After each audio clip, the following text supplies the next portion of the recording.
Hi everyone, welcome. Yeah, it's been an interesting journey so far. I've had incredible feedback actually based on the previous little moment that I shared, in God's hands. Go grab a look at it if you haven't watched it yet.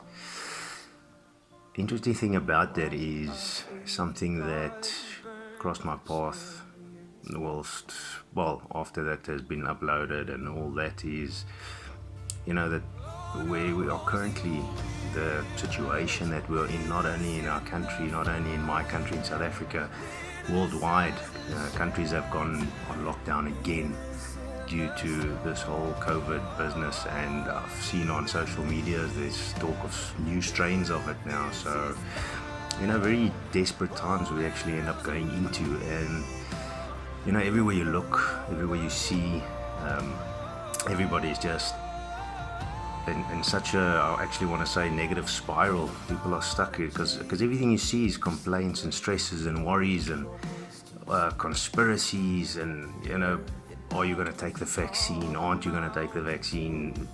All these different businesses. And, there's so many things that brings me back to a previous point I made as well at some point, that there's consistently and constantly there are things around you that sidetrack you.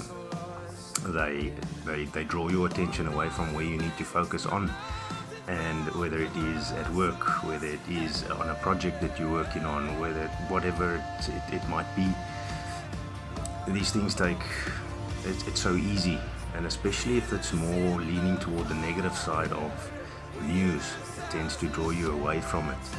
And requoting would be to be still and wait for the Lord. The Lord is, we live in such an amazing world where God does not operate within the areas that we understand, and He doesn't have to, and that's what makes it so incredible. That's what makes it, when you pray for somebody, for them to, let's say, get a job, or somebody to heal, and you don't speak to them, and just someday you heard they were healed, they found work, all these great things started happening. And just by praying for them, that could happen, because He operates like that, because He hears you. The people you pray for don't necessarily need to know.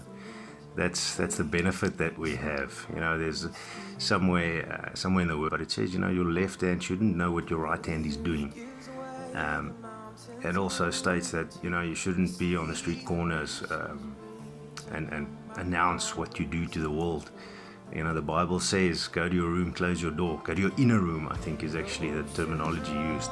Go to your inner room, and there you pray to your Father.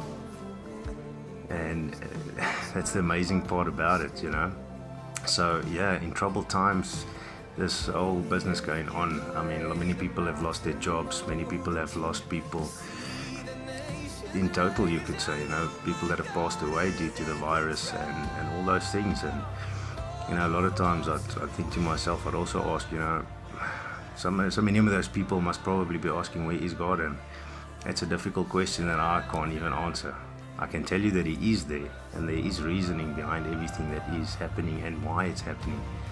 But yet, in the end of the day, this entire business, every situation, God can turn it into a blessing for you. He can turn it into your miracle, the miracle that's going to kickstart the rest of your life.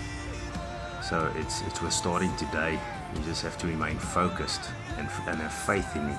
He's the only being we know, that I know personally, that you can trust fully and completely and have faith that He will come through for you, because He has.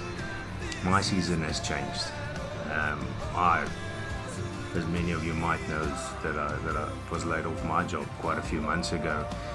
Stuff has changed. I moved back to my old hometown a few months later because I just couldn't find any work that side, and already things are starting to turn for me on this end. Work has come up. Haven't started yet, but hopefully soon, next year or early in January. It takes one step at a time. Sometimes it does take a little bit longer, but that just coming back to, wait for the Lord. He sometimes, if you're asking for patience, He's not going to give it to you. He's probably going to teach you patience, and it's difficult. It's not always easy to remain calm. because we are antsy. Once again, we like to be in control of our lives.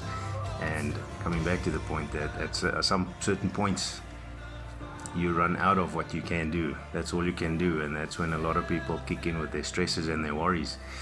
And yeah, something that I'd like to share that I've learned from a very young age is that, stressing and worrying is like sitting on a rocking chair. It gives you something to do, but it doesn't get you anywhere. So in the end of the day, you're only upsetting yourself, you're only putting yourself in a negative state of mind and all that sort of business. So yeah, I really want to tell you guys to just remain calm, keep the faith, stay safe, especially in this time that's there's still big things to come with regards to the whole virus worldwide, and in your own home, in your own towns, and all those different places. So yeah, just stay safe, keep the faith, stay on your knees, and remember that the Lord's richest blessings is on the very bottom shelf. We have to go on our knees to find them. Stay safe, be blessed. Shalom.